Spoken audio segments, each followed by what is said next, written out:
வார்த்தைக்கு நேராக நாம் கடந்து செல்வோமாக. இன்று தேவன் கொடுத்ததான ஒரு நல்ல வார்த்தை என்னவென்றால், என்றென்றைக்கும் நீங்கள் நன்றாயிருப்பீர்கள். அல்லேலூயா சொல்ல மாட்டேங்க. என்றென்றைக்கும் நீங்களும் உங்களுடைய பிள்ளைகளும் நன்றாய் இருப்பீர்கள் என்று கர்த்தருடைய வசனம் சொல்கிறது. நானும் அந்த வார்த்தைகளினாலே உங்களை வாழ்த்துகிறேன், ஆசீர்வதிக்கிறேன். நான் என்னுடைய ஜெபத்தில் ஜெபிக்கும்போது என்னுடைய பிள்ளைகளுக்காக நான் ஜெபிப்பேன். ஆண்டவரே, நீயும் உன் பிள்ளைகளும் என்றென்றைக்கு நன்றாயிருப்பீர்கள் என்று சொல்லியிருக்கிறீர். அதே மாதிரி என்னுடைய பிள்ளைகளை நன்றாய் நீர் வைத்துள்ளும் என்று ஜெபிப்பேன். இரண்டாவது, என்னுடைய ஆவிக்குரிய பிள்ளைகள் 63 குடும்பங்கள் இருக்கிறார்கள். இந்த 63 குடும்பத்தையும் நீர் நன்றாய் என்ன செய்கிறோம் வைத்திரும் என்று ஜெபிக்கிறதான அனுபவங்கள் உண்டு. ஆண்டவர் என்றென்றைக்கு நன்றாயிருப்பதற்கு சில நிபந்தனைகளோடு கூட ஆசீர்வாதத்தை கர்த்தர் கட்டளையிடுகிறார். முதலாவது நாம் வாசிப்போம். 1 யோவானின் புஸ்தகம் 2ஆம் அதிகாரம் 17வது வசனத்துல நாம் வாசிக்கும் போது, நாம் எதை செய்தால் என்றென்றைக்கும் நிலைத்திருப்போம் என்று அங்கே சொல்லப்பட்டிருக்க. 1 யோவான் 2ஆம் அதிகாரம் 17வது வசனத்தில், உலகமும் அதன் இச்சையும் ஒளிந்து போம், தேவனுடைய சித்தத்தின்படி காரம் செய்கிறவனோ என்றென்றைக்கும் நிலைத்திருப்பான். அப்போ நாம் நன்றாய் இருக்க வேண்டும் என்றால் அடுத்த வார்த்தை நாம் நிலைத்திருக்க வேண்டும். என்றென்றைக்கும் நாம் என்ன செய்ய வேண்டும்? நிலைத்திருக்க வேண்டும். நன்றாய் என்னை கவனிக்கணும். உங்களுக்காக தான்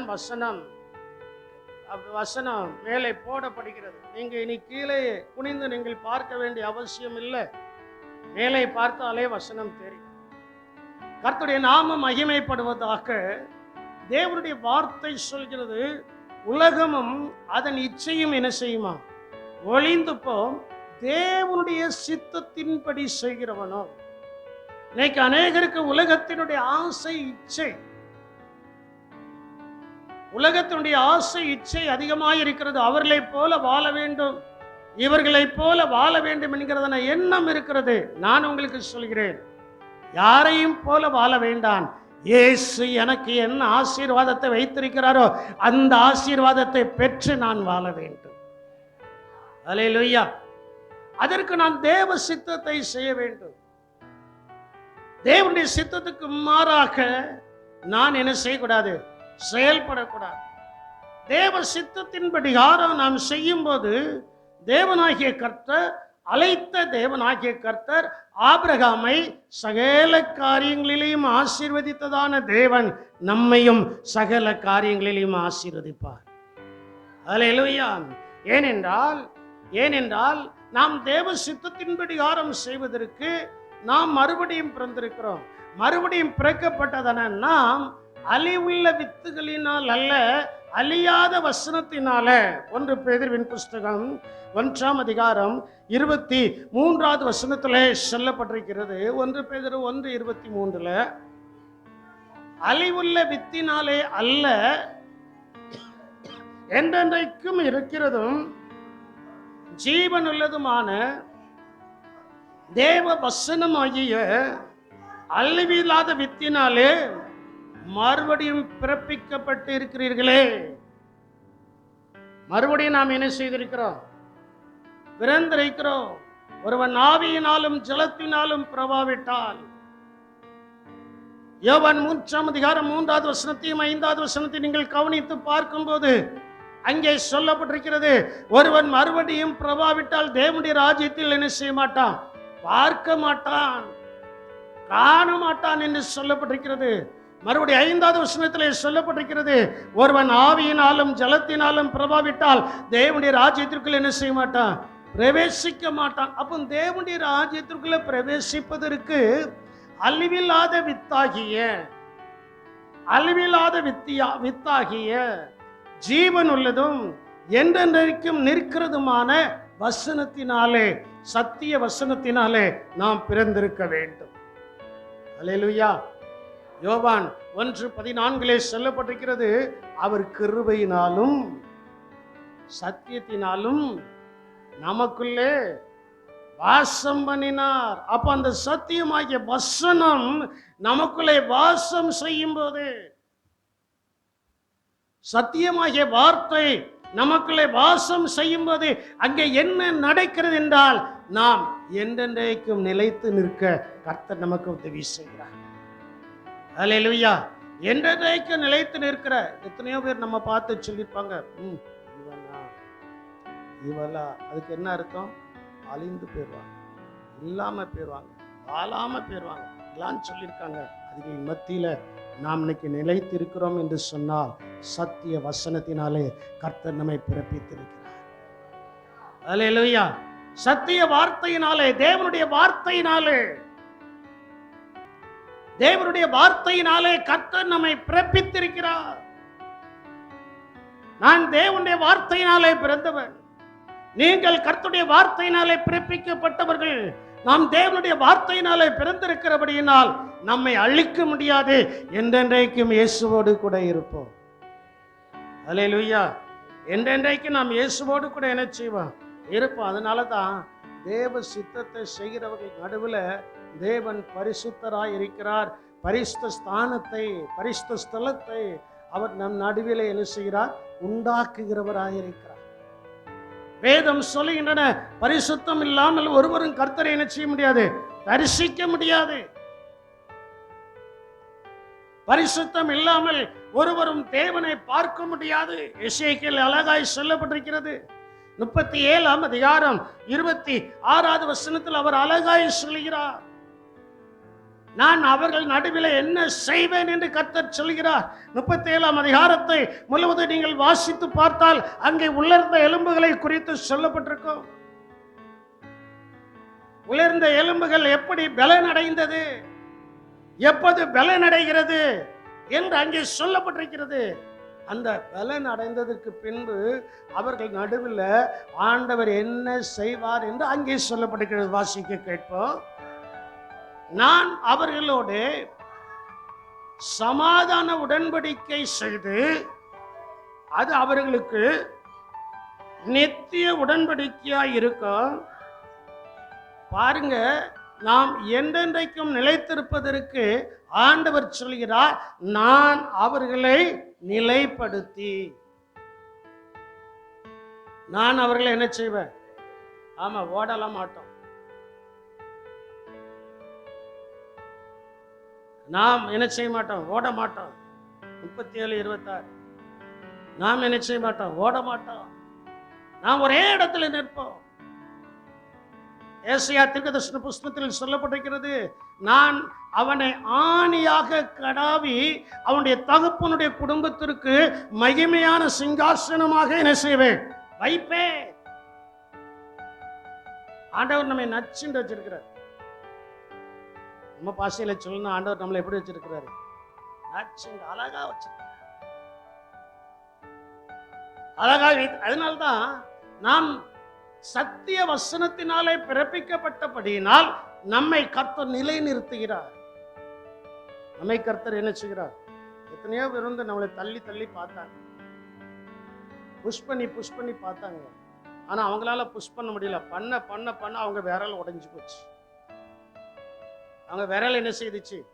ஒடிஞ்சு போச்சு. அங்க இருந்து வேகமா ஓடி வந்து நம்மளை தள்ளலாம் நினைப்பாங்க. பக்கத்துல வரும்போது ஆவியானவர் லேசா ரைட் சைடோ லெப்ட் சைடோ தள்ளிடுவாரு. அவன் பொத்துண்டு கீழே என்ன செஞ்சிருக்கிறான்? விழுந்து கிடப்பான். ஆகையினால் என் அன்பு தேவனுடைய ஜனமே, நீங்கள் நன்றா என்றென்றைக்கும், ஒரு நாள் 2 நாள் அல்ல, ஒரு நாள் 2 நாள் அல்ல, நீங்களும் உங்களுடைய குடும்பமும் என்றென்றைக்கு நன்றாக இருப்பீர்கள். அல்லேலூயா சொல்ல மாட்டேங்க. என்றென்றைக்கு நீங்கள் நன்றாய் இருக்கும்படியாக தான் தேவனாகிய கர்த்தர் இந்த வேத புஸ்தகத்தை என் கரத்தில், உங்கள் கரத்தில் கொடுத்திருக்கிறார். அல்லேலூயா. ஆகினால அப்படி நாம் என்றென்றைக்கும் நன்றாய் இருப்பதற்கு ஆண்டவர் நம்மளை என்ன செய்கிறாரா? நிலைப்படுத்தி. வசனத்தில் அப்படித்தானே இருக்கு, நான் அவர்களை என்ன செய்து நிலைப்படுத்துவேன், நிலைத்திருக்க பண்ணுவேன். நிலைத்திருக்க பண்ணுவேன். அவங்க ஓட மாட்டாங்க. இருக்கிற ஸ்தானத்துல நின்று அவர்கள் அவர்கள் என்றென்றைக்கும் என்னால் ஆசீர்வதிக்கப்படுகிற ஜனம் என்று, என்றென்றைக்கும் அவர்கள் நன்றாயிருக்கிற ஜனம் என்று நிரூபிக்கும்படியாக அவர்களை இருக்கிற இடத்திலே நிலை நிறுத்துவேன். இருக்கிற இடத்துல என்ன செய்வேன்? நிலை நிறுத்துவேன். இரண்டாவது அங்கே சொல்லப்பட்டிருக்கிறது, அவர்களை வர்த்திக்க பண்ணி பெருக பண்ணி. தான் பாடணும், தேவைகள் நெருங்கி வந்தபோது அற்புதமாய் அவைகளை என்ன செய்து சொல்ல மாட்டேங்கீங்களே. தேவைகள் நெருங்கி வந்து நிற்கு, தேவைகள் நெருங்கி வந்து நிற்கு. என்னடா செய்ய, எப்படிடா அந்த காரியத்தை நான் சமாளிக்க போறேன், எப்படிடா அந்த காரியத்தை நான் கடந்து போக போறேன்னு நினைக்கும் போது ஆண்டவர் அங்க குறுக்க இறங்குகிறார். தேவன் அங்க குறுக்க என்ன செய்கிறார்? இறங்கி அவர்களை நான் நினைச்சுவேன் வர்த்திக்க பண்ணி, அவர்களை என்ன செய்வேன்? பெருக பண்ணி. என்னுடைய அர்த்தம் தானே, அவர்களை என்ன செய்வேன்? பெருக பண்ணி. 5 அப்பம் தாங்க இருந்துச்சு, 2 மீன் தான் இருந்துச்சு. 5 அப்பம் 2 மீன் தான் இருந்துச்சு. ஆனா ஆண்டவர் அதை என்ன செய்தார்? சொல்ல மாட்டேங்கீங்களே. அவர் கையில எத்தனை தான் இருந்துச்சு? நம்ம கையில அவ்வளவுதான் இருக்கு, கொஞ்சம் தான் இருக்கு. ஆனா அடிக்கடி அதை ஆண்டவருக்கு கொடுக்கணும். நாமே பெட்டிக்குள்ள வச்சு, ட்ரௌசருக்குள்ள வச்சு பூட்டி வச்சிடக்கூடாது. மணி பேக்ஸ்ல வச்சு அதை குறுக வச்சிடக்கூடாது. அது அடிக்கடி ஆண்டவருடைய கரத்துல காலையில எழும்பின உடனே, ஆண்டவரே என் கையில இவ்வளவுதான் இருக்கு, இன்னைக்கு எப்படி நடத்த போறீரோ அப்படி நடத்தும். இதை பெருக செய்யணும்னா சாயங்காலத்துக்குள்ள அதை பன்மடங்கு பெருக செய்வார். பன்மடங்கு என்ன செய்வாரு? இவ்வளவுதான் இருக்கு, நான் என்ன செய்ய போறேன்னா அப்படின்னா ஆண்டவர் சொல்லுவாரு, அது அவிசுவாசியே, அவிசுவாசம் உள்ள சந்ததியே. இன்னைக்கு கர்த்தர் என்ன செய்வாரு? 2 வசப்பாடலை பாடுவார். அதற்கு நாம் இடம் கொடுக்காம நான் செய்யக்கூடியது என்னவென்றால் அவருடைய கரத்துல கொடுத்துடணும். யாபேஸ் இஸ்ரவேலின் தேவனாகிய கர்த்தரை நோக்கி கூப்பிட்டானா. ஏன்னா அவளை பெத்த தாய் சொல்லிட்டா, நான் இவனை துக்கத்தோட என்ன செய்தேன்? பெற்றேன். இவன் நிலை நிற்க மாட்டான், நல்லா இருக்க மாட்டான், இவனுக்கு துக்கம்தான் இருக்கும்னு சொல்லி அவனுக்கு யாபேஸ் பேரிட்டான். யாபேஸ் ஒன்றை புரிந்து கொண்டா, என் தாய் சொல்லலாம், என் தகப்பன் சொல்லலாம், ஆனால் என்னை ரட்சித்த, என்னை அபிஷேகித்த, என்னோடு உடன்படிக்கை பண்ணின, என்னை நடத்தி கொண்டு வருகிற தேவ கரத்துல நான் ஒப்பு கொடுப்பேன். அவர் என் எல்கைகளை பெரிதாக்குவார், என் எல்கைகளை விரிவாக்குவார். அல்லேலூயா. என் எல்கைகளை என்ன செய்வாரு? விரிவாக்குவார், பெரிதாக்குவார். அந்த விசுவாசம் அவனுக்குள்ள இருந்தபடியினால அவன் கடன் வாங்காமல் அநேக ஆசீர்வாதங்களை தேவ கரத்தில் பெற்று தீங்கு அவனை அணுகாதபடி தேவ கரம் அவனோடு கூட இருந்து நடத்தினது போல இன்று என்றென்றைக்கு நான் நன்றாய் இருப்பதற்கு கர்த்தர் நம்மை அவ்விதமாய் பெருக செய்ய போகிறார். அவ்விதமாய் கர்த்தர் என்ன செய்ய போறாரு? இல்ல, அதனால்தான் ஆண்டவர்னு சொல்லிட்டாரு, நாளை தினத்துக்காக நீ என்ன செய்யாத. நம்ம கவலையே அதான், நம்ம கவலையே அதான். இன்னைக்கு சாப்பிட்டாச்சு, நாளைக்கு என்ன செய்ய போற? சரி, மீதி இருக்கிறத ஃப்ரிட்ஜுக்குள்ள தூக்கி போடுவோம். நீங்க ஃப்ரிட்ஜுக்குள்ள தூக்கி போடணும்னு நினைக்கிற நேரத்துல யாராவது ஒரு ஆள் வந்துருவார். யாராவது ஒருவர் என்ன செஞ்சிருவாங்க? வந்துருவாங்க. என்னடா செய்ய? நாளைக்காக இதை பத்திரப்படுத்தி வைக்க வேண்டும் என்று நான் நினைத்தேன். கர்த்தர் ஒருவர் என்ன செஞ்சிட்டாரு? கொண்டு வந்துட்டாரு. கொடுத்துடணும். கொடுத்துட்டு ஆண்டவருடைய சமூகத்துல ராத்திரி படுக்கிற நேரத்துல ஒரு சின்ன ஜெபம். ஆண்டவரே, இன்றைக்கு என்னை நடத்தினீர், நாளைக்கும் என்னை நடத்த போகிறபடியால் உமக்கு. அவ்வளவுதான். நாம் விசுவாசித்திருக்கிறவர் இன்னார் என்று என்ன செய்வோம்? அறிவோம். அறிந்த தேவன் சொல்வாரு, என் மகன் என்னுடைய மகள் என் கருத்துல ஒப்பு கொடுத்துட்டு தூங்குதா, நாளைக்கு காலையில் எழுந்திருக்கும் போது அவர்களுடைய தேவைகள் எவைகளா இருந்தாலும் அதை நான் பெருக செய்வேன் என்று சத்துருக்களுக்கு முன்பு சவால் விட்டு சொல்கிற தேவனை தான் நாம் ஆராதிக்கிறோம். அந்த தேவன் தான் நம்மை நன்றாய் இருக்க செய்ய போகிறார். அல்லேலூயா. நம்ம நன்றாய் இருக்க என்ன செய்ய போறார்? நன்றாயிருப்போம். சரி, தொடர்ந்து வாசிக்கும் போது, நான் அவர்களை வர்த்திக்க பண்ணி அவர்கள் நடுவில் என் பரிசுத்த ஸ்தலத்தை என்றென்றைக்கும் ஸ்தாபிப்பேன். என் பரிசுத்த ஸ்தலத்தை. அப்போ அவர்கள் நடுவில் ஆண்டவர் பரிசுத்த ஸ்தலத்தை ஸ்தாபிக்கிறார். அதை எத்தனை நாள் ஸ்தாபிப்பாரா? என்றென்றைக்கு நாம் நன்றாய் இருக்குன்னா, என்றென்றைக்கும் கர்த்தரால் ஸ்தாபிக்கப்பட்ட பரிசுத்த ஸ்தலத்தில் நாம் பரிசுத்தமாய் இருக்க வேண்டும். அல்லேலூயா. சொல்லணும், இன்னைக்கு நான் சுத்தமா இருக்கிறேன், நாளைக்கு நான் சுத்தமாய் தான் இருப்பேன். அல்லேலூயா. சொல்ல மாட்டேங்க. இன்னைக்கு இயேசுநாதர் வந்தா நான் பறந்து போயிருவேன், நாளைக்கும் இயேசுநாதர் வந்தா நான் பறந்து போயிருவேன். ஒருத்தர் அல்லேலூயா சொல்ல மாட்டேங்க. அந்த விசுவாசம் நமக்குள்ள வரணும். அவர் எந்த நேரமும் வரலாம், எந்த நேரமும் நம்மளை ஆசீர்வதிக்கலாம். எந்த மனுஷன் எடுத்தாலும் எந்த மனுஷன் எடுத்தாலும் அவர்கள் தேவைகள் நிறைந்தவர்கள் தான். இல்ல எனக்கு தேவையே இல்லைன்ட்டு யாராவது ஒரு ஆளு சொல்லட்டுமே, என்ன தேவையே எனக்கு இல்லை, ஆண்டவர் எல்லாத்தையும் தந்துட்டார், இது எனக்கு போதும்னு சொல்லட்டுமே. இன்னும் கர்த்தர் எனக்கு என்ன செய்யணும்? அல்லேலூயா. நாங்க ஜெபம் இன்னும் கர்த்தர் எங்களுக்கு தரணும், அநேகருக்கு கொடுக்கணும். அல்லேலூயா. கொடுக்கும் கரங்களை கர்த்தர் நமக்கு ஆசீர்வாதமாக்கி தர்றார். நாம் ஆண்டவருக்காக கொடுக்கணும். கொடுங்கள், அப்பொழுது உங்களுக்கு என்ன செய்யப்படும்? கொடுக்கப்படும். அமுக்கி குலுக்கி சரிந்து விழும்படி நன்றாய் என்ன செய்யுங்க?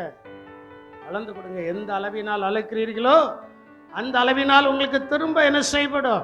அளக்கப்படும். நன்றாய் என்னை கவனியுங்கள். நன்றாய் சொல்லப்பட்டிருக்கிறது, நான் அவர்களை நிலைப்படுத்தி அவர்களை வர்த்திக்க பண்ணி அவர்கள் நடுவிலே என் பரிசுத்த ஸ்தலத்தை என்ன செய்வேன்? ஆண்டவர் என்றென்றைக்கும் ஸ்தாபிக்கக்கூடிய ஒன்று. அவர் ஸ்தாபித்த பரிசுத்த ஸ்தலத்துல நம்ம இருந்துட்டோம்னா நாம் நன்றாயிருக்கோம். அல்லேலூயா. நல்லா என்னைய கவனிக்கணும். அவர் ஸ்தாபித்த பரிசுத்த ஸ்தலத்துல நாம் இருந்துட்டா நாம் தான் என்றென்றைக்கு நன்றாயிருப்போம். அல்லேலூயா.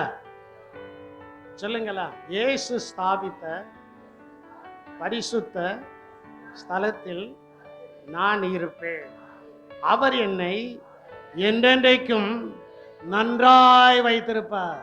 விசுவாசிக்கிறவங்க தலைக்கு மேலாக கரங்களை கொட்டி கர்த்தரை மகிமைப்படுத்துங்கள் பார்ப்போம். அந்த வசனத்தை அப்படிதான் வாசித்தார். இயேசு ஸ்தாபித்த பரிசுத்த ஸ்தலத்தில் நான் இருப்பேன், அதனால் அவர் என்னை என்றென்றைக்கும் நன்றாய் வைத்திருப்பார். சில வசனங்களை வாசிக்கும் போது அப்படி வாக்குத்தத்தமாக எடுத்து நீங்கள் வாசித்து பழகுங்கள். அந்த பழக்கம்தான் உங்களுக்கு நன்றாய் இருக்கக்கூடிய சத்திய வசனத்தை கொடுக்கும். அல்லேலூயா. நீங்கள் நன்றாய் இருப்பீர்கள். நாம் நன்றாய் இருக்கணும். நாம் என்ன எப்படி இருக்கணும்? பார்க்கிறவங்களான்னு சொல்லணும், பொறாமப்படும். அவனுக்கு எங்க இருந்தோ வருதுடா, ஒரு இடத்துல இருந்து வரல, ஜோதிகளின் பிதாவிடத்திலிருந்து வருகிறது. ஜோதிகளின் பிதானா யாரு? ரட்சகராகிய இயேசு கிறிஸ்துவிடத்திலிருந்து, பரலோகத்திலிருந்து நமக்கு வருகிறது. அங்கிருந்து வருகிறபடியினால் அதிலே வேதனை இல்லை, அதிலே ஆசீர்வாதம் தான் நிரம்பி இருக்கிறது. கர்த்தருடைய ஆசீர்வாதமே ஐஸ்வர்யத்தை தரும். அதனோட அவர் என்ன செய்ய மாட்டார். அதனோட அவர் தர சகல ஜீவன்களும் அவருடைய சமூகத்தில் ஏங்கிக் கொண்டிருக்கிறது. அவர் கொடுக்க அவைகள் பெற்றுக்கொள்ளும். அவர் கொடுக்க அவைகள் என்ன செய்யும்? பெற்றுக்கொள்ளும். ஆகினால் பரிசுத்த ஸ்தலத்தில் நாம் இருந்தால் அவர் ஸ்தாபித்த பரிசுத்த ஸ்தலத்தில் நாம் இருந்தால் நாம் என்றென்றைக்கு நன்றாயிருப்போம். அல்லேலூயா. என்றென்றைக்கு என்ன செய்வோம்? நன்றாய். ஏனென்றால் தேவ சித்தத்தின்படி பரிசுத்தமாய் வாழ்ந்தால் ஆசீர்வாதத்தை மட்டுமல்ல, நன்றாயிருப்பது மட்டுமல்ல, அதுல கர்த்தர் உயர்வை கொடுக்கிறார், உயர்த்திக்கிட்டே இருப்பார். வாசிங்களா, சங்கீதத்தின் புஸ்தகம் 28ஆம் சங்கீதம் 9வது வசனத்துல சொல்லப்பட்டிருக்கிறது, தேவ சித்தத்தின்படி அந்த பரிசுத்த ஸ்தலத்துல நம்ம இருக்க ஆரம்பிச்சுட்டா ஆண்டவர் நம்மை ஆசீர்வதிப்பது மட்டுமல்ல, அந்த ஆசீர்வாதத்தோடு சேர்த்து உயர்வை கொடுக்கிறார்.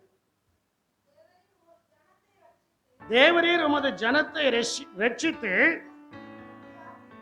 உம்முடைய சுதந்திரத்தை ஆசீர்வதியும், அவர்களை போஷித்து அவர்களை என்றென்றைக்கும். எல்லாரும் கண்ணு விழிச்சு தானே இருக்கீங்க? ரெண்டு கரத்தையும் உயர்த்துங்க பாப்பா. இப்போ சொல்லணும், நான் சொல்ல சொல்ல நீங்க சொல்லணும். தேவரீர் என்னை ரட்சித்து என்னது சுதந்திரத்தை ஆசீர்வதித்து என்னை போஷித்து என்னை என்றென்றைக்கும் உயர்த்தியறலும். கரங்களை கொட்டி கர்த்தரை மகிமைப்படுத்துங்கள். ஆண்டவர்கிட்ட சொல்லணும், ஆண்டவரே நீர் என்னை என்றென்றைக்கும் என்ன செய்திடலாம்? உயர்த்தும். நீர் என்னை என்றென்றைக்கும் உயர்த்துனா காலங்கள் வரும்போது உயர்த்திடுவார். அப்புறம் நம்மளை எட்டி நம்முடைய காலை பிடிக்குன்னு நினைச்சாலும் பிடிக்க முடியாது. கர்த்தரே நம்மை உயர்த்துகிற தேவனாயிருக்கிறார். இயேசுவே நம்மை உயர்த்துகிற தேவனாய் நினைச்சுகிறார் இருக்கிறார். மனுஷன் நம்மளை எட்டி பிடிச்சு பார்க்கலாம். நான் சின்ன பையனா இருக்கும்போது எங்க பாஸ்டர் எல்லா இடத்துக்கும் கூட்டு போவாங்க. இல்லை இப்படியெல்லாம் வம்பு பண்ணுதியடா, நீ பரலோகத்துக்கு எப்படிட்டா வருவானா, உங்க ஜிப்பாவை பிடிச்சி தொங்கிட்டு வந்துடுவேன், உங்க ஜிப்பாவை பிடிச்சி தொங்கிட்டு வந்துடுவேன். அப்ப அவங்க சொல்ல, இல்ல ஜிப்பாவை பிடிச்சி தொங்கும் போது 2 கால்ட்டும் ஒரு உதறுவேண்டா, கீழே விழுந்துருவாடா அப்படிம்பாங்க. எனக்கு அதே போலதான் கர்த்தர் நம்மை உயர்த்தி வைத்திருக்கும் போது சாத்தான் எட்டி பிடித்து கீழே இழுக்க பார்ப்பான். உதறுவோம் பரிசுத்த ஆவியினால். பரிசுத்த ஆவியினால உதரும்போது அவன் கீழே விழுவான். நம்முடைய கால்கள் கண்மலையின் மேல் நிற்கும். கண்மலையின் மேல் கர்த்தர் நிறுத்தும்படி ஆக்க அவர் நம்மை ஆசீர்வதித்து. அந்த வசனத்தை நல்லா நீங்க சிந்திச்சு பாருங்க. தேவரீர் உமது ஜனத்தை ரட்சித்து உமது சுதந்திரத்தை ஆசீர்வதியும், அவர்களை போஷித்து அவர்களை என்றென்றைக்கு என்ன செய்தரலாம்? நம்மளை நல்ல போஷித்து நல்ல சாப்பாடை தார. நல்ல சாப்பாடை என்ன செய்தார்? நாம் தான் சாப்பிட மாட்டோம். காலையில சாப்பிட மாட்டோம். சாப்பிடுடா சாப்பிடுமா, இருக்கிறத சந்தோஷமா சாப்பிட்டா உயர்வு வரும். இருக்கிறத கஞ்சா இருக்கட்டுமே, அத முறுமுறுப்பு இல்லாம, ஆண்டவரே இன்னைக்கு எனக்கு இந்த ஆகாரத்தை தந்தபடியால் ஸ்தோத்திரம் சொல்லி நல்லா சாப்பிடுங்க. எங்கேயாவது இருந்து நல்ல உயர்ந்த சாப்பாடு வரும். இதுதானா சில குடும்பத்துல சில பிள்ளைகள் பாடுற வசை பாடல் நான் கேட்டிருக்கிறேன். இதுதானா?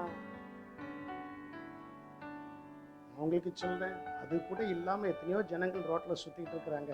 இன்னைக்கு ஆண்டவர் கிருபையாய் கொடுத்திருக்கிறார். ஆண்டவர் கிருபையா என்ன அதற்காக நன்றி சொல்லும் போது என்றென்னைக்கு கர்த்தர் நம்மை என்ன செய்கிறார்? உயர்த்துகிறார். ஊழியத்தின் ஆரம்ப நாட்கள்ல எத்தனையோ நாட்கள் ஆகாரம் இல்லாமல் இருந்திருக்கிறோம். எத்தனையோ நாட்கள் இருந்திருக்கிறோம். அந்நாட்கள்லையும் கர்த்தர் எங்களுக்கு கொடுக்கிறதுன ஆகாரத்தை ஸ்தோத்திரித்து புசித்ததினால் இன்று அநேகருக்கு கொடுக்கக்கூடிய அளவுக்கு கர்த்தர் ஆசீர்வதித்து உயர்த்தியிருக்கிறார். அல்லேலூயா. நல்லா பாருங்க, என்றென்றைக்கும் நீங்கள் நன்றாயிருப்பீர்கள். அவர் உயர்த்துகிறார். அவர் உயர்த்துவதற்கு அவருடைய பரிசுத்த ஸ்தானத்துல, அவரால் உண்டாக்கப்பட்ட பரிசுத்த ஸ்தானத்துல நாம் அந்த பரிசுத்த ஸ்தலத்துல நாம் இருக்க வேண்டும். நாம் நினைச்சு கூடாது, ஓட கூடாது. சரி இருக்கட்டும். வேத வசனம் இன்னும் அழகாய் சொல்கிறது. சில வசனங்களை, ஒரு 4 வசனங்களை சொல்லி நான் முடிக்க போறேன். ஆண்டவர் நம்முடைய பிள்ளைகளை குறித்து சொல்கிறதான வசனம். பிள்ளைகளை குறித்து சொல்கிறதான வசனம் 1 நாளாகமத்தின் புஸ்தகம் 17ஆம் அதிகாரம் 14வது வசனத்தையும் 2 சாமுவேல் 2ஆம் அதிகாரம் 16வது வசனத்தையும் எடுத்துடுங்க. 2 ஒன் போல தான் இருக்கும். அங்கே தாவீதினிடத்தில் தாவீதுடைய பிள்ளை சாலமோனை குறித்து அங்கே சொல்லப்பட்டிருக்கிறது. ஆண்டவரே சொல்றாரு, உன் பிள்ளைகள் என்றென்றைக்கு என்ன செய்வாங்க? நிலைத்திருப்பாங்க. நம்ம பிள்ளைகளை குறித்து ரொம்ப கவலைப்படுறோம். அந்த பிள்ளை, இந்த பிள்ளை, அப்படி பிள்ளை, இப்படி பிள்ளை. நீங்க கவலைப்படுறது பார்க்கலாம். உங்களுக்காக எனக்காக பொறுப்பெடுக்கிற ஒரு தேவன் உண்டு. அவர்தான் இரட்சகராகிய இயேசு கிறிஸ்து. நாம் கவலைப்பட்ட அவர் பொறுப்பெடுக்க மாட்டார். ஆண்டவருடைய கருத்துல நம்மை ஒப்பு கொடுத்து விட்டால் அவர் பொறுப்பெடுத்து மகிமையாய் நம்மை உயர்த்த போகிறார். மகிமையாய் நம்ம என்ன செய்ய போறாரு? உயர்த்த. சாலமோன் இடத்துல தாவீதின் இடத்துல சாலமோனை குறித்து ஆண்டவர் சொல்றார். வாசிங்களா? 1 நாளாகமம் 17:14. அவனை என் ஆலயத்திலும் என் ராஜ்யத்திலும் என்றென்றைக்கு நிலைக்க பண்ணுவேன். அப்போ ஆண்டவர் நம்முடைய பிள்ளைகளை குறித்து சொல்கிறதான வசனம், நம்முடைய பிள்ளைகளை குறித்து சொல்கிறதான வசனம். நான் அவர்களை என்றென்றைக்கும் என் ஆலயத்திலும் என் ராஜ்யத்திலும். இன்னைக்கு ஒருவேளை அவன் சொல் பேச்சு கேட்காம ஓடலாம். இன்னைக்கு ஒருவேளை அவள் சொல் பேச்சு கேட்காம ஓடலாம். ஞாயிற்றுக்கிழமை ஆயிட்டா நான் ஆலயத்துக்கு வரணுமா அப்படிங்கிற ஒரு கேள்விக்குறியில அவங்க ஜீவிக்கலாம். ஆனா ஆண்டவர் அழகாய் சொல்கிறாரு. சாலமோனை குறித்து அழகாய் சொல்றாரு, அவனை என் ஆலயத்திலும் என் ராஜ்யத்திலும் என்றென்றைக்கும் நிலைக்க பண்ணுவேன். ஒருவேளை உங்க பிள்ளைகள் இப்போ ரட்சிக்கப்படாம துன்மார்க்கமாய் ஜீவிக்கலாம். உடைய பிள்ளைகள் ஒருவேளை ரட்சிக்கப்படாம அவர்கள் மனசும் மாம்சமும் விரும்பினபடி யாரும் ஜீவிக்கலாம். ஆனா உங்களுடைய கண்ணீரின் ஜெபம் இருக்கு பாருங்க, அந்த கண்ணீரின் ஜெபம் உங்களுடைய கண்கள் காணவே, உங்களுடைய கண்கள் காணவே உங்களுடைய பிள்ளைகளை மாற்றி தேவ சித்தத்தின்படி கர்த்தர் நிலைத்திருக்க செய்வார். அல்லேலூயா. கர்த்தர் நிலைத்திருக்க பண்ணுவார். அவனை என் ஆலயத்திலும் என் ராஜ்யத்திலும் என்றென்றைக்கு நிலைக்க பண்ணவே, அவனுடைய ராஜாசனம் என்றென்றைக்கு நிலைத்திருக்கும் என்று சொல் என்றார். தீர்க்கதரிசி சொல்றார். தீர்க்கதரிசி சொல்றார், எப்பா நீ போய் சொல்லு, சாலமோனை பத்தி நீ கவலைப்படாத. இந்த இடத்துல நீங்க எல்லாரும் சொல்லுங்க, உங்களுடைய பிள்ளைகளுடைய பேரை சொல்லி சொல்லுங்க, அவனை பத்தி நீங்க கவலைப்படாதீங்க, அவளை பத்தி நீங்க கவலைப்படாதீங்க. அவர்கள் தேவனுடைய சித்தத்தின்படி என்றென்றைக்கு நிலைத்திருப்பார்கள். தேவ சித்தத்தின்படி என்றென்று நிலைத்திருந்து அவர்களுடைய ராஜாசனம், அவர்களுடைய உயர்வு. ராஜாசனம் என்று சொன்னால் அடுத்த வகையில் நாம் எடுத்துக்கொள்ளும் போது அவர்களுடைய உயர்வு. இன்றைக்கு அவர்கள் பேதலித்துக் கொண்டிருக்கலாம். இன்றைக்கு அவர்களுடைய நிலைமை மோசமாகவே இருக்கலாம். ஆனா உங்களுடைய கண்ணீர் இருக்கு தெரியுமா?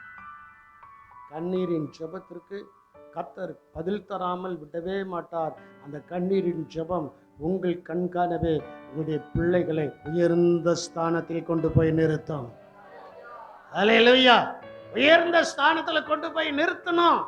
அப்படின்னா நீங்க பரிசுத்த ஸ்தானத்துல, பரிசுத்த ஸ்தலத்துல பரிசுத்தமா இருக்கணும். நீங்களும் நானும் பரிசுத்த ஸ்தலத்துல, அவர் உண்டு பண்ணின பரிசுத்த ஸ்தானத்துல, பரிசுத்த ஸ்தலத்துல பரிசுத்தமா இருந்தாச்சுன்னா, பரிசுத்தமா இருந்து வடிக்கிற ஒவ்வொரு சுட்டு கண்ணீருக்கும் கர்த்தர் பிரதிபலனை கொடுக்கும்படி பிள்ளைகளை நன்றாயிருக்க கர்த்தர் உதவி செய்ய போகிறார். அல்லேலூயா. பிள்ளைகள் நன்றாயிருக்க கர்த்தர் என்ன செய்ய போகிறார்? உதவி செய்ய போகிறார். உதவி செய்ய போகிறார். நன்றாயிருக்க. என்னுடைய ஆசைலாம் அதுதான். அடிக்கடி நான் உங்ககிட்ட சொல்லியிருக்கேன், நம்ம சபையில் இருக்கிற பிள்ளைகள் எல்லாம் ஆசீர்வாதமா இருக்கு. இன்னைக்கா ஒரு நாள் நான் அவங்க வீட்டுக்கு போனேன். அவங்க வீட்டில் சாப்பிட்டுட்டு கொஞ்ச நேரம் ரெஸ்ட் எடுத்துட்டு கை நிறைய காணிக்க வாங்கிட்டு வந்தேன். சும்மா இனி அனுப்பக்கூடாது, நான் நீங்க நன்றாயிருங்க நன்றாயிருக்குன்ட்டு ஜோம் பண்ணிட்டே இருக்கிறேன். அல்லேலூயா. ஆமா, ஒரு பிள்ளை வீட்டுக்கு போனேன். போற வழியிலே காய்ச்சல்.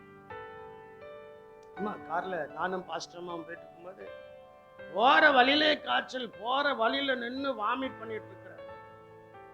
அதுக்கு மேல நான் ஒரு 300-350 கிலோமீட்டர் வரணும், என்னடா செய்ய அப்படின்னு யோசிக்கும் போது நம்ம பிள்ளைங்க இருக்கலாம். நேரே அங்க போனேன். போன உடனே கஞ்சி போட, என்னது போடு, கஞ்சியும் துவையலும்.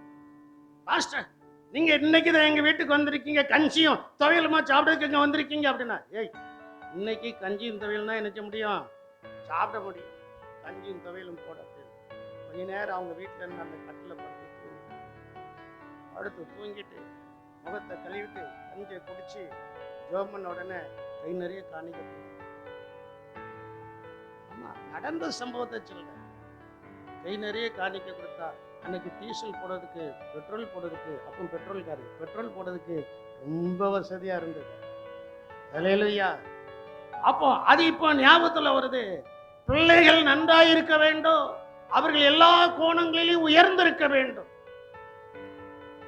அவர்கள் எல்லா கோணங்களிலும் என்ன செய்யணும், உயர்ந்திருக்க வேண்டும். அப்போ பாருங்க, இந்த பரிசுத்த ஸ்தானத்துல தாவீதுடைய ஜெபம், அவனுக்கு எத்தனை பிள்ளைகள் இருந்தாலும் இந்த ஜெபம் சாலமோன் மேல தான் இருக்கு. சாலமோனை குறித்து ஒரு தனி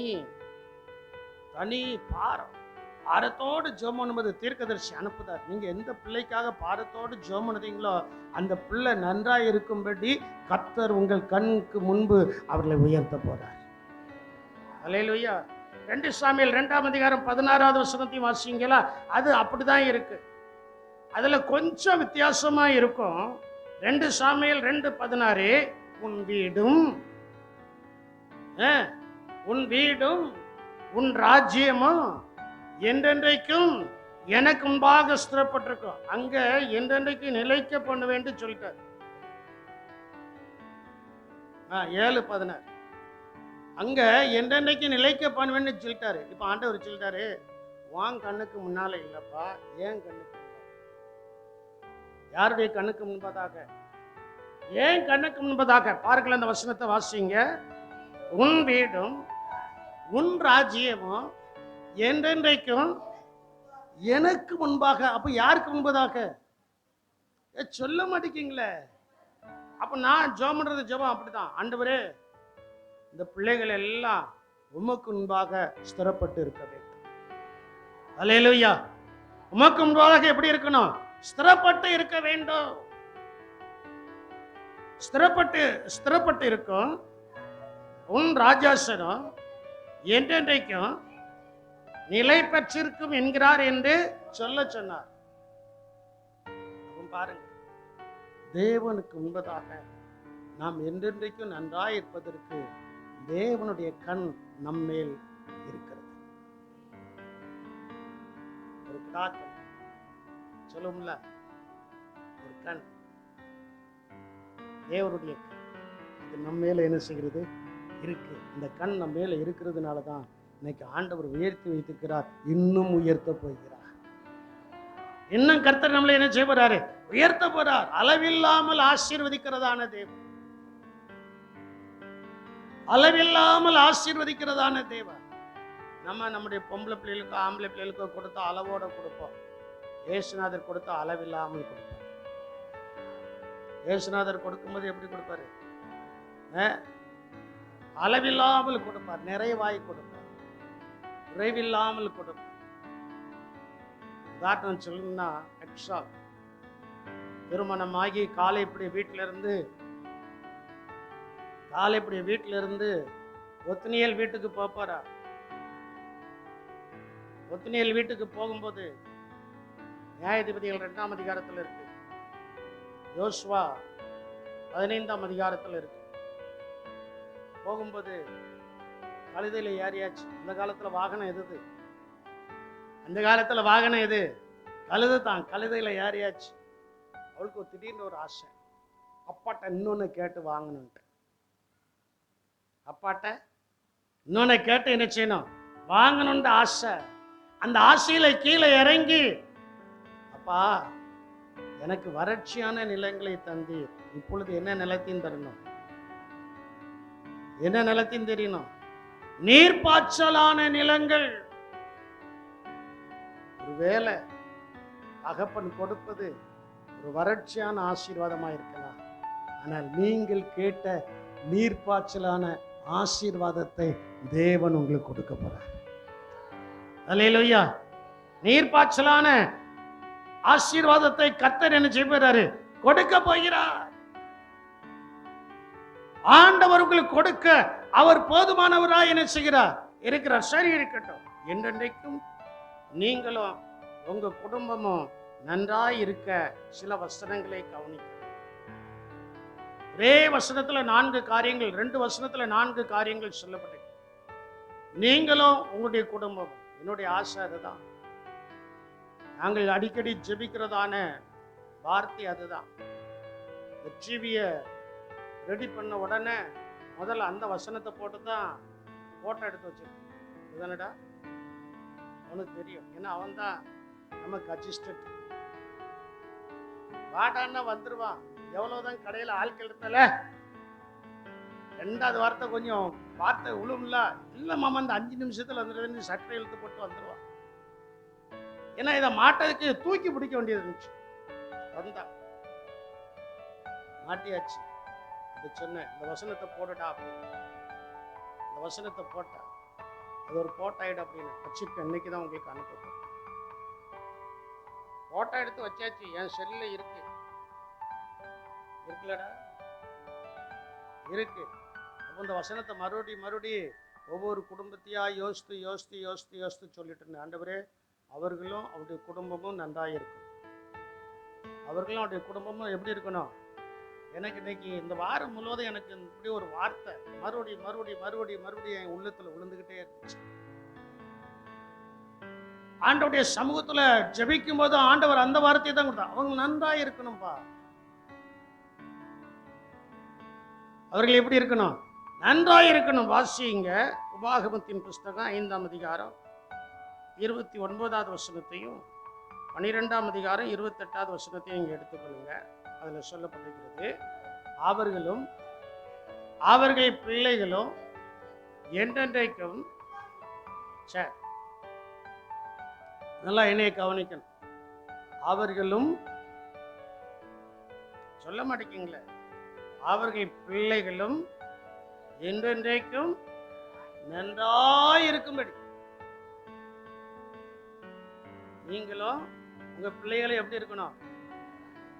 என்றென்றைக்கும், மரணம் வரைக்கும், அளவிட்டால் இயேசுவின் வருகை வரைக்கும், இந்த உலகத்தில் இருக்கிற நாட்கள்ல நாம் எப்படி இருக்கணும்? நன்றாயிருக்கணும். உலகத்தில் இருக்கிற நாட்கள்ல நம்ம எப்படி இருக்கணும்? நன்றாய் இருக்கணும். அதற்கு அவர்கள் என்னாலும், அவர்கள் எல்லா நாளும் நன்றாய் இருக்கணும்னா எல்லா நாளும் ஆண்டவருக்கு என்ன செய்யணும்? அதுதான் நிபந்தனை. ஆண்டவருக்கு பயப்படுகிற பயம் எந்த குடும்பத்துல எந்த நபருக்குள்ள இருக்கிறதோ அவர்கள் நன்றாய் இருப்பார்கள். அவர்கள் எப்படி இருப்பார்கள்? அவங்களுக்கு ஒரு குறைவும் வராதுங்க. அவர்கள் கடன் வாங்க மாட்டார்கள், கடன் கொடுப்பார்கள். அவர்களை யாரும் ஆள்கை செய்ய முடியாது. அவர்கள் பிறரை ஆண்டு கொள்வார்கள். இந்த ஆசீர்வாதங்கள் நமக்கு வர வேண்டும் என்றால் 128ஆம் சங்கீதத்தை ஒவ்வொரு திருமணத்திலும் நாங்கள் சொல்கிறோம். என்னவென்றால், கர்த்தருக்கு பயந்து அவருடைய வழிகளில் நடக்கிற மனுஷன் எவனோ அவன் பாக்கியவான். அவன் தன் கைகளின் பிரயாசத்தை புசிப்பான். அவனுக்கு பாக்கியமோ நன்மையும் உண்டாயிருக்கும். அவனுக்கு என்னது உண்டாயிருக்கும்?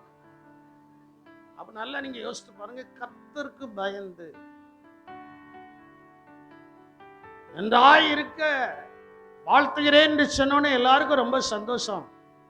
ஆனா ஆண்டவருடைய சமூகத்துல ஆண்டவரால் நீங்கள் நன்றாய் இருக்கப்பட வேண்டும் என்றால் ஒன்று, கர்த்தருக்கு பயப்படுகிற பயம் உங்களுக்குள்ள இருக்க வேண்டும். அல்லேலூயா. என்ன பயம் இருக்கணும்? கர்த்தருக்கு பயப்படுகிற பயம். அடிக்கடி நாங்க எங்க வீட்டுல பேசுவோம், செல்லு வந்துச்சு, எல்லா குடும்பத்திலையும் பாவம் பெருகிச்சு. செல்ல யூடியூப் ஆன் பண்ண உடனே முதல்ல தேவையில்லாத அட்வர்டைஸ்மெண்ட் தான் என்ன செய்யுது, நிற்கு. இந்த செல்லு வராத காலத்துக்கு முன்னால யாராவது இந்த அட்வர்டைஸ்மெண்ட்டை பார்த்திருக்கீங்களா? நாமெல்லாம் பார்த்தது இல்லை. ஆனா இப்ப அது நமக்கு தேவையாக தான் இருக்கிறது.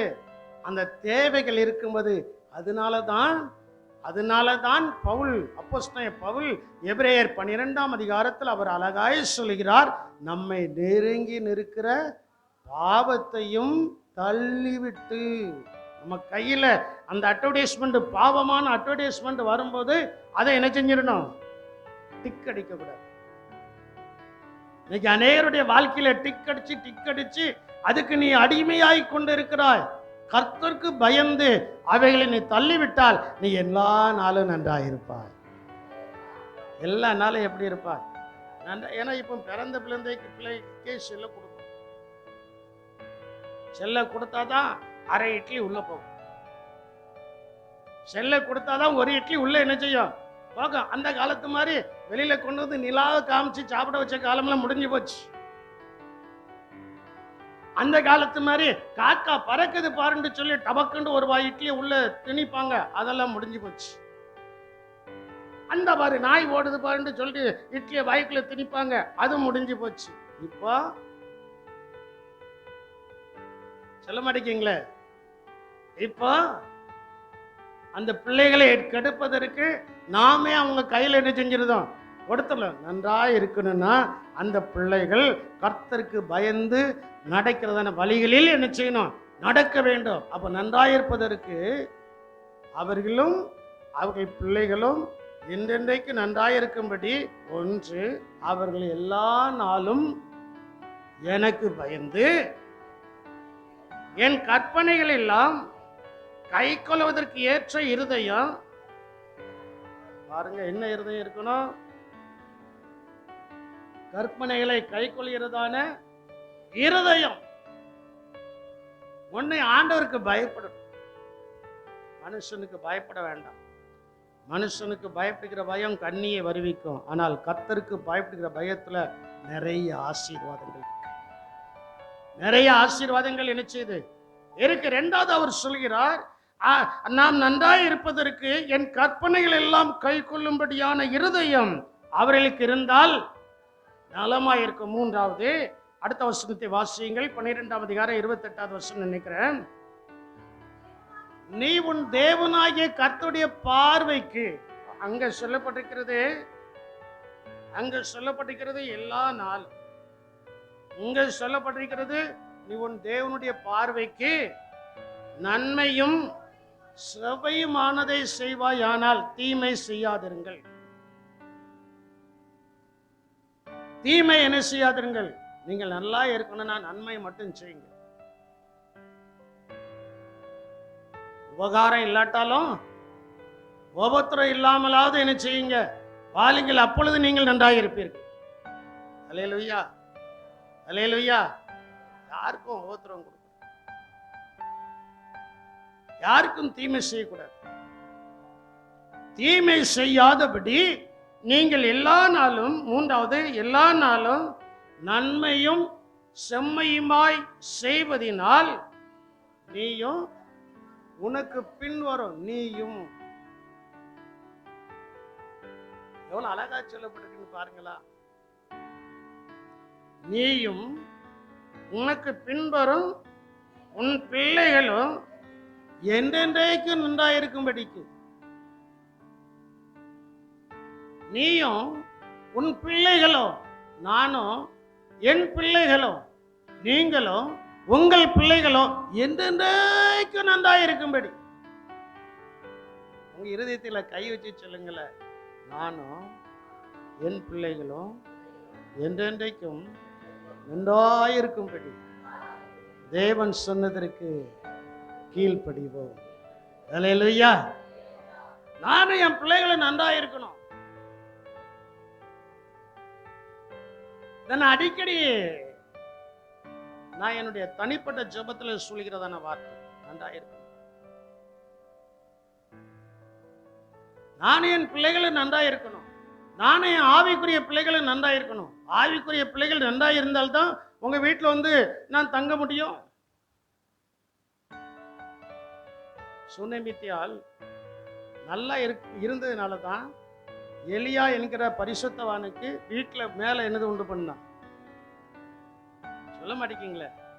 மேல ஒரு வீடை என்ன செய்தா?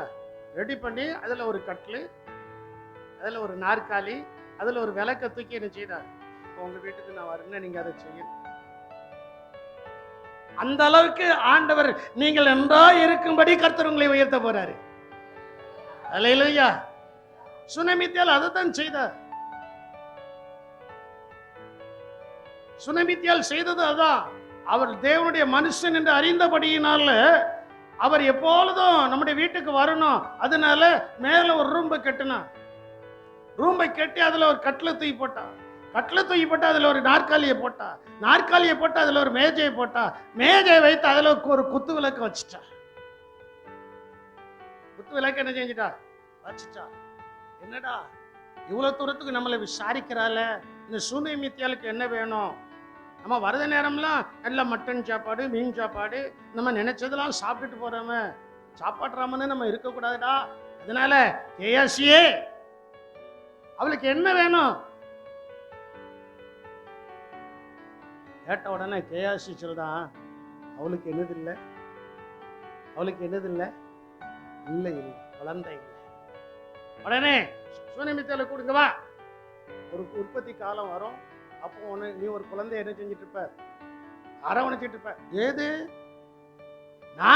நானும் கிளவி ஆயிட்டேன், என்னுடைய புருஷனும் பெரிய மனுஷன் ஆயிட்டான், இனி எங்களுடைய வாழ்க்கையில உண்டாகுமா? கண்டிப்பாய் நடக்கும். அல்லேலூயா. ஏன்னா நீயும் உன் பிள்ளைகளும் எப்படி இருக்கணும்? நன்றாக இருக்கும். சரி சொல்லியாச்சு. திட்டத்தின்படியாக குழந்தை பிறந்துச்சு, குழந்தை வளர்ந்துச்சு. வளரும்போது திடீர்னு அவனுக்கு ஒரு வியாதியில என்ன செஞ்சு போயிட்டான்? வியாதியில என்ன செஞ்சு போயிட்டான்? மரித்து போயிட்டான். மரித்து போன உடனே சுனேமித்தியால் வேற எங்கேயும் போகல, நேரே அந்த குழந்தையை தூக்கி எங்கொண்டு போடுதா? என்னைக்கே அப்படி சிந்திச்சிருக்கீங்களா? அந்த குழந்தைய எங்க தூக்கி கொண்டு போடுதா? தேவனுடைய மனுஷன் தங்கி இருக்கிற அறையில அந்த கட்டில தூக்கி போட்டு நேரே தேவனுடைய மனுஷனுடைய வீட்டுக்கு ஓடுதா? யாரிடத்திலையும் சொல்ல என் குழந்தை இறந்து போயிட்டு, என் குழந்தை மரித்து போயிட்டு யாரிடத்திலையும் சொல்ல. ஏன்னா அதுக்கு முன்னால் அவளுக்கு கொடுக்கப்பட்ட வாக்குத்தத்த வசனம், நீயும் உன் பிள்ளைகளும் என்னென்றைக்கும் நன்றாய் இருக்கும்படி ஆண்டவர் அப்படிலாம் சொல்லியிருக்காரு. இன்னைக்கு நமக்கு அந்த விசுவாசம் வருதா? கொஞ்சம் சிந்திச்சு பாருங்க. குழந்தைய தூக்கி போட்டா. எலிசாவின் இடத்துல ஓடி போறா. ஓடி போகும்போது கேயாசி இடத்துல அந்த கோலை கொடுத்து, ஏய் வழியில யார்ட்டையும் பேசாத, யார் என்ன சொன்னாலும் அவங்ககிட்ட வினவ வேண்டாம், நேர இந்த தடியை கொண்டு போய் குழந்தையினுடைய மூக்குல வையை. தெரியாதா வசனம்? மூக்கினுடைய வாயில மூக்குல என்னச்சு அந்த தடியை வையி, அப்போ குழந்தை பிழைக்கும். ஆனா சுனேமித்தியால் யாரை விடல? தீர்க்கதரிசி போனா அதே கட்டில்ல அதே அறையில பரிசுத்தாக தேவன் லாவினார், குழந்தை ஜீவனோடு கூட எழுந்தது. அல்லேலூயா. எதற்காக இதை சொல்கிறேன் என்று சொன்னால், தேவனுடைய மனுஷன் உங்களை ஆசீர்வதிக்கும்படி, நீங்கள் என்னென்னைக்கு நன்றாய் இருக்கும்படி அவனுக்கு அந்த வீட்டில் ஒரு கட்டில ஒதுக்குனீங்க பாருங்க. அந்த கட்டில உங்களுக்கு ஒரு அற்புதம் இருக்கிறது, ஒரு அதிசயமான காரியம் என்ன செய்கிறது? நடக்க இருக்கிறது. என்னென்றைக்கு நீ நன்றாய் இருக்கும்படி 4வது சொல்லப்பட்டிருக்கிறது, கவனித்து நீ உனக்கு பின் வரும் உன் பிள்ளைகளும் என்னென்னைக்கு நன்றாய் இருக்கும்படிக்கு நான் உனக்கு கற்பிக்கிற கற்பிக்கிற எல்லா வார்த்தைகளையும் அரைகுறையா கேட்டு. எல்லாம் நுழைஞ்சிச்சு, இன்னும் வால் மட்டும் இல்ல. கவனமாய் கேட்டு நான் உனக்கு கற்பிக்கிற எல்லா வார்த்தைகளையும் நீ கவனித்து என்ன செய். ஆராதனை முடிஞ்சிட்டு வீட்டுக்கு போகும்போது அடுத்த வாரம் காலையில வந்த உடனே யாரையா கூப்பிட்டு நான் கேட்க போறேன், போன வாரம் என்ன செய்தி கொடுத்தாங்கன்ட்டு. ஒரு மணி நேரம் முழங்கால்னே செய்தி கேட்பேன். ஒரு மணி நேரம் எப்படின்னு கேட்கணும். ஸ்கூல்ல தப்பு பண்ணா அந்த வாத்தியாரு 45 நிமிஷம் முழங்காலே எனக்கு இருந்தது. ஏய் ரூபவதி, முழங்கால விட்டுதாங்களா விடலையா? அதுல ஆண்களும் இருக்கான், பொம்பளை பிள்ளைகளும் இருக்கு. விடுதாங்களா விடலையா? அப்போ நீ வசனத்தை சரியா கேட்கலன்னா நான் முழங்கால விட பத்தி என்ன தப்பு? அதை நாங்க செய்ய மாட்டோம், சொல்லுறோம். இல்லையா? அதனால திடீர்னு கேட்டுருவேன். அதுக்காக பிந்தி வரும்னு நினைக்காதீங்க, முந்தி வாங்க. கர்த்தருக்கு ஸ்தோத்திரம். நீ நன்றா இருக்க வேண்டும், நன்றா இருக்க கர்த்தருடைய வார்த்தையை கேட்கணும். இவைகளுக்கெல்லாம் அச்சாணியா இருப்பது என்னன்னா, நான் நன்றா இருப்பதற்கு அச்சாணியா இருப்பது என்னன்னா, கர்த்தர் அவருடைய ஆவியை நம்மேல் ஊற்றி. வாசிங்க, நான் முடிக்க போறேன். ஏசாயா 59ஆம் அதிகாரம் 21வது வசனத்துல சொல்லப்பட்டிருக்கிறது, உன் மேல் இருக்கிற என் ஆவியும் நான் உன் வாயில் அருளிய என் வார்த்தைகள். ஆண்டவர் சொல்றார் பாருங்க, பெற்றோர்களே உங்க மேல தேவனுடைய ஆவி இருக்கு. உங்க மேல என்னது இருக்கு? தேவனுடைய ஆவி இருக்கு. உங்க வாயில என்னது இருக்கு? தேவனுடைய வார்த்தை. தேவனுடைய வார்த்தை என்ன செய்கிறது? இருக்கிறது. உன்மேல் இருக்கிற என் ஆவியும் நான் உன் வாயில் அருளிய என் வார்த்தைகளும் இது முதல் என்னென்றைக்கும் உன் வாயில் இருந்தும் உன் சந்ததியின் வாயில் இருந்தும் உன்னுடைய சந்ததியினுடைய, பாருங்க, 3வது தலைமுறைக்கு ஆண்டவர் ஆசீர்வாதத்தை சொல்றாரு. இதுவரைக்கும் நீங்க நன்றா இருப்பீர்களா? சொல்லுங்களா? அங்க சொல்லப்பட்டிருக்கு பாருங்களா, உன் சந்ததியினுடைய சந்ததியின் வாயில் இருந்தும் நீங்குவதில்லை என்று கர்த்தர் சொல்கிறார். இது எனக்கு அவர்களோடு இருக்கும் என் உடன்படிக்கை என்று கர்த்தர் சொல்கிறார். அப்போ தேவனுடைய ஆவி உங்கள் மேல இருக்கு, தேவனுடைய வார்த்தை உங்கள் மேல இருக்கு. இந்த ரெண்டும் உங்களிடத்தில் இருக்கிறபடியினால் நீங்கள் நன்றாய் இருக்கும்படி இவைகள் உங்களை விட்டு விலகுவதில்லை. இவைகள் உங்களை விட்டு என்ன செய்வதில்லை? விலகுவதில்லை. அப்போ நீங்கள் நன்றாய் இருப்பதற்கு ஆண்டவர் சொல்றாரு, தேவன் சொல்றாரு, என் மேல் இருக்கிற ஆவி, என் வாயில் இருக்கிற தேவன் அருளிய வார்த்தை என் மேல் இருந்தும் என் வாயில் இருந்தும் அவைகள் நீங்காமல் இருக்கிறது போல உன் சந்ததியின் மேல் இருந்தும். என்னை கவனிக்கணும். உன் சந்ததியின் மேல் இருந்தும் உன் சந்ததியினுடைய சந்ததியின் மேலிருந்தும் அவைகள் நீங்குவதில்லை. அந்த கர்த்தருடைய ஆவி, கர்த்தருடைய வார்த்தை உங்கள் பிள்ளைகள் மேல் இருக்கிறபடியினால் அவர்கள் என்னென்றைக்கு நன்றாயிருப்பார்கள். அவர்கள் என்னென்றைக்கு எப்படி இருப்பார்கள்? நன்றாயிருப்பார்கள். நாம் என்னென்றைக்கு நன்றாயிருப்பது தேவனுடைய சித்தம். உங்க பிள்ளை ஒரு முரட்டு பிள்ளையாவே இருக்கட்டும், அவன்கிட்ட கோவப்படாம இவன் எந்தெண்டைக்கு நன்றாயிருப்பான், சரி கர்த்தருக்கு தோத்துறோம் அப்படின்ட்டு போங்க. ஒரு நாள் நீங்க சொன்ன வார்த்தை அவன் காதுல நம்ம அம்மா அப்பாட்ட இப்படிலாம் சேட்டை பண்ணிட்டு இருக்கோமே, இந்த அம்மா அப்பா நீ எந்தெண்டைக்கு நன்றாயிருப்பான்னு சொல்றாங்களே அப்படின்னு ஒரு நாள் யோசிப்பான். யோசித்து ஒரு மூலையில உட்காந்து அழுவான். அழுது தானாய் வந்து மன்னிப்பு கேட்பான். மன்னிப்பு கேட்டு, பா அம்மா நான் உங்களை தப்பா நான் புரிஞ்சுக்கிட்டேன், என்னையால நீங்க எவ்வளவோ கண்ணீர் சிந்தி இருக்கிறீங்க, இனி என்னையால கண்ணீர் சிந்த மாட்டீங்க, எதுக்குடா இந்த மனமாற்றம் இது உனக்கு வந்துச்சு அப்படின்னு கேட்டா அவன் சொல்லுவான், நான் இவ்வளவு காரியங்களை பண்ணியும் நீங்க சொன்னதான வார்த்தை என்னைக்கு நீ நன்றாயிருப்பான்னு சொன்னீங்களே, அந்த வார்த்தை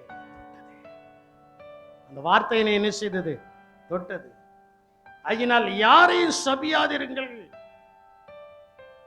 யாரையும் என்ன செய்யாதிருங்கள், செபியாதிருங்கள், அவர்கள் என்றென்றைக்கு நன்றாயிருப்பார்கள். நீங்க சொல்லுங்க, அவர்கள் என்றென்றைக்கு நன்றா, உங்களை விரோதிக்கிறவங்களை சொல்லுங்க, அவர்கள் என்றென்றைக்கு நன்றாயிருப்பார்கள் சொல்லுங்க. சொல்லும் போது பாத்திரமாய் இருந்தால் நீங்க சொன்ன வார்த்தை அவங்கள நிறைவேறும். அவங்க அபாத்திரமாய் இருந்தால் அது உங்களுக்கு கொஞ்சம் ஆசீர்வாதத்தை உங்களுக்கு கொண்டு வரும். அல்லேலூயா. நீங்க செய்யக்கூடியதான காரியம் என்ன? என்றென்றைக்கு நீ நன்றாயிருப்பாய். எனக்கு திங்கக்கிழமையிலிருந்து இந்த டிவி வந்ததுலேருந்து நான் ஜெபம் பண்ண ஜெபமே அதான். ஆண்டவரே, என் பிள்ளைகள் என்றென்றைக்கு நன்றாயிருக்கும்.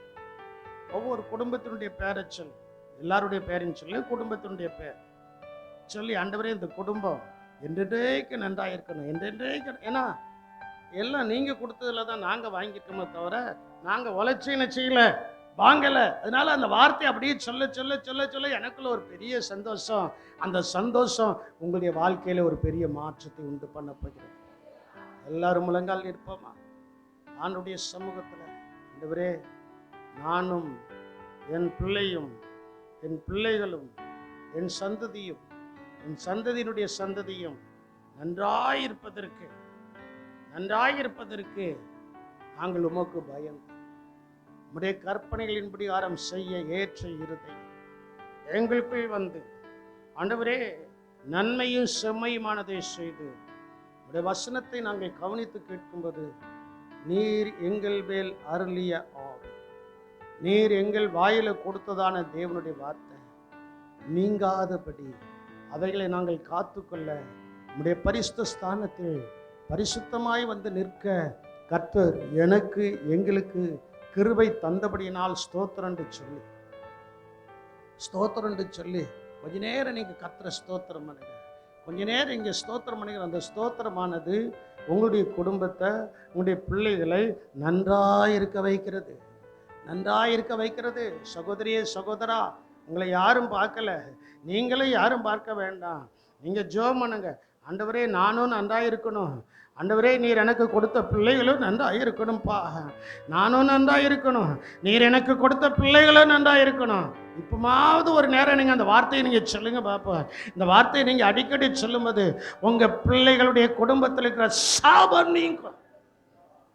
சந்தூரா ரபார பௌத்தர் அருவி கபாலம், என்ன சாபமாக இருக்கட்டும், என்ன வேதனையாக இருக்கட்டும், அவையெல்லாம் நீங்க வேண்டும் என்றால் இப்போ உங்களுடைய வாயின் வார்த்தை, ஆண்டவரே, நானும் நன்றாக இருக்க வேண்டும், என் பிள்ளைகளும் கர்த்தர் எனக்கு தந்த பிள்ளைகளும் நன்றாக இருக்க வேண்டும், அதற்கு என் மேல் இருக்கிற ஆவியும் தேவரே என் வாயிலே அருளினதான வசனமும் என்னை விட்டு ஒரு காலத்திலே நீங்காதபடி அதை நான் காத்துக்கொள்வேன் என்று ஆண்டவருடைய சமூகத்தில் நீங்கள் ஜெபிக்கும் போது தேவனாகிய கர்த்தர் உங்களுடைய வாயின் வார்த்தைகளை கனம் பண்ணி நீங்களும் நன்றாயிருப்பீர்கள். உங்களுடைய குடும்பம், உங்களுடைய பிள்ளைகளுடைய பிள்ளைகள், சந்ததிகள் நன்றாயிருக்கும்படி தேவனாகிய கர்த்தர் உங்களுக்குள்ளே ஒரு ஆசீர்வாதத்தின் மலையை அவர் பொழிந்து கொண்டிருக்கிறார்.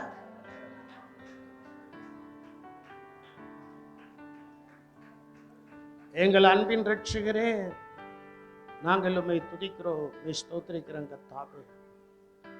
ஆண்டவரே, இன்று புதிதாய் வந்ததான சகோதரன் முதல் ஏற்கனவே இந்த இடத்துல ஆராதித்துக் கொண்டிருக்கிற ஒவ்வொரு பிள்ளைகள், அவருடைய குடும்பம் என்றென்றைக்கு நன்றாய் இருக்கட்டும் கர்த்தாவே.